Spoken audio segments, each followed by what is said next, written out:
Happy birthday to Max Smith, turning 4 years old today. Aside from that, I'm ready. Awesome. Let's start with Darren. Oh, hey, Good morning, you sir. know, when you're on, you're on. What's up? Yeah, no doubt. Brad was just talking about Bryson Tremaine and how the mental stress of adding bits and pieces on offense for a guy like that. How do you kind of balance that with a guy who may be one of your core guys as his role starts to grow in other areas? Are you conscious of put a little less on him here, more there, that kind of thing? Yes, certainly throughout a game preparation week, but even throughout a game, the kind of antennas go up. He catches the ball, you hear it announced, whatever you're doing, you hear it announced kind of over the thing. Bryson Tremaine, like, oh, okay, I got to go check in. So I check a play count right then and make sure that I'm matching throughout the game so that we're not overstressing any particular guy. So then I went up to David Moore and kind of like, hey, Dave, where are we at on these three things? If it keeps going this way, we got to make adjustments. But that is throughout the game, the whole thing. Any injury affects the whole team. Any change in plan to playing time, or all of a sudden the offense is, in a pass first mode. All those things affect all of my plays for sure. Who all do you check with on something like that? Is that like a training strength staff thing or availability, or is it just schematic coaching preparedness in that way? The injuries get reported directly to me, so I deal with those first, and then the playtime stuff is more feel of the game, and then go to Rob Moore if it's a wide out, or go to Cooley if it's a defensive back. Just like find the touch points on that. If any particular player, outside linebackers, it's guy by guy kind of thing. Mike Kay? Hey Tracy, good morning. Hey Mike. Hey, the new linebacker that you guys got from the Bengals, I don't want to butcher his name. What does he bring to the table? I know he played a lot on teams in Cincinnati last year. What did you like about his game, and how can he make a difference here? Muma Jongmeta, he was 17 game player for the Bengals last year on special teams.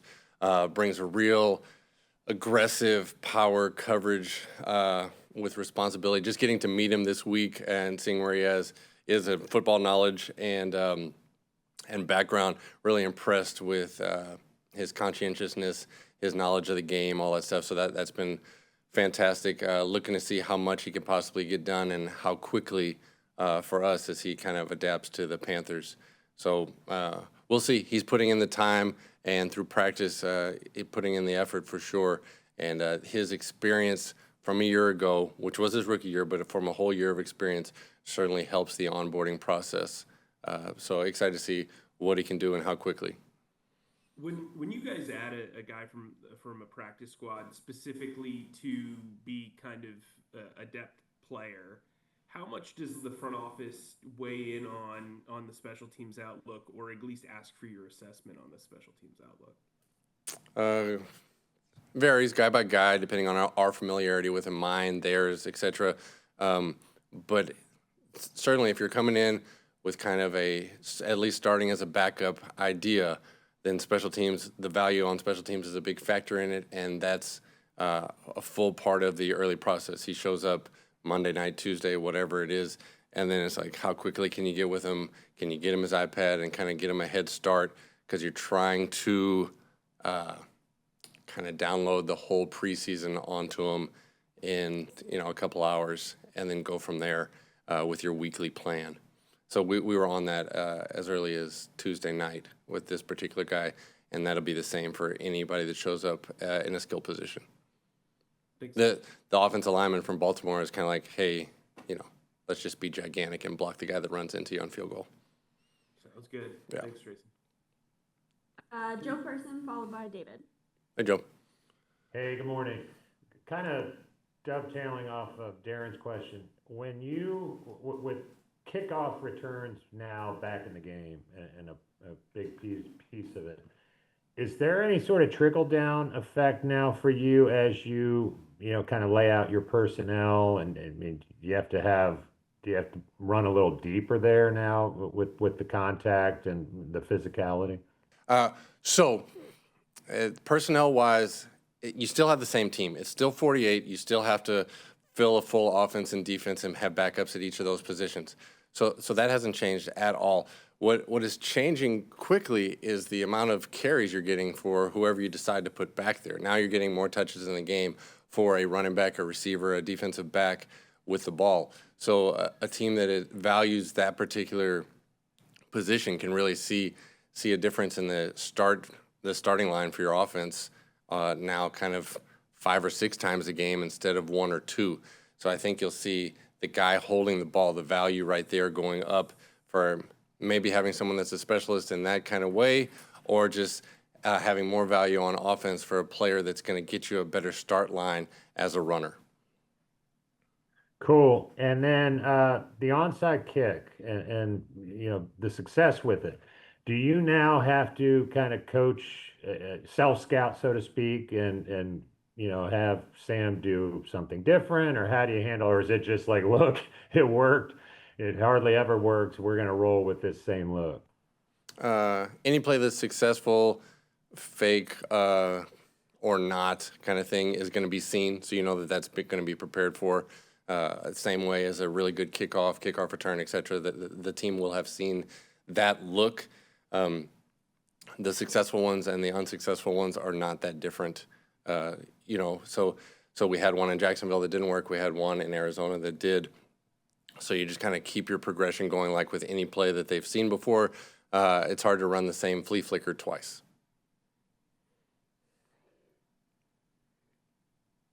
Hey, Tracy. David, we called out for not asking a question last week. So True. There was a certain political politician that made a mention of NFL needs to get rid of the new kickoff rule and called it sissy football. I just wonder what your thoughts were on that. I appreciate your attention. This week, we'll play the rules as they are. Whatever the kickoff is, there's been a lot of variety of it over the course of time I've been coaching in the NFL. There's been from the 30, from the 35, running start, not running start, all those things. Our job is to do the very best with whatever the rule is, and then let's ride. So spending any time on next year's kickoff, last year's kickoff, et cetera, is not kind of worth it for me to get involved in. And is there any tweaks that you're looking to make to strengthen what you've been doing so far that you've been looking into after 2 games? You kind of got a little small sample of what's working, what's not working. Anybody you want to get in there that maybe hasn't been in there?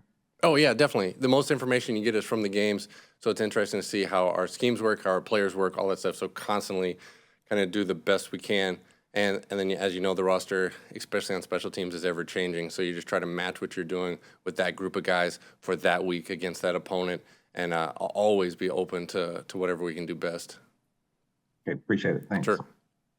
Hey Tracy, other than maybe JJ and perhaps Sam, who's the most vocal guy in the special teams room? Who do you consider kind of the leader of the non-specialist group in those meetings?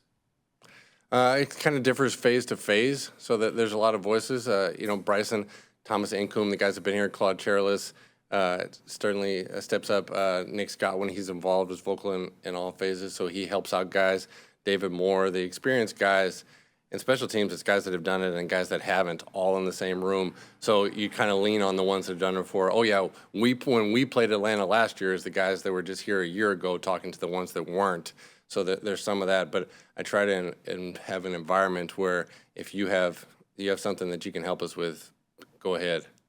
Step it up and help the guys that haven't quite seen it before.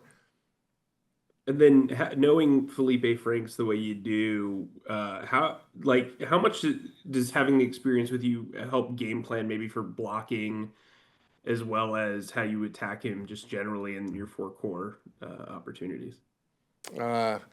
Even people that haven't played here, if you've seen him a bunch of times, more experience the better, and someone you're meeting at the game is different. So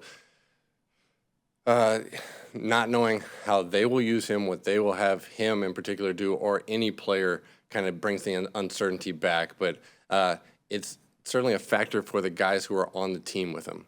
It turns it back into more like practice. You're more comfortable playing against the guys you practice against every day. So there's some guys still here that have that kind of relationship. What did you think of Darren's catch on the sideline this week?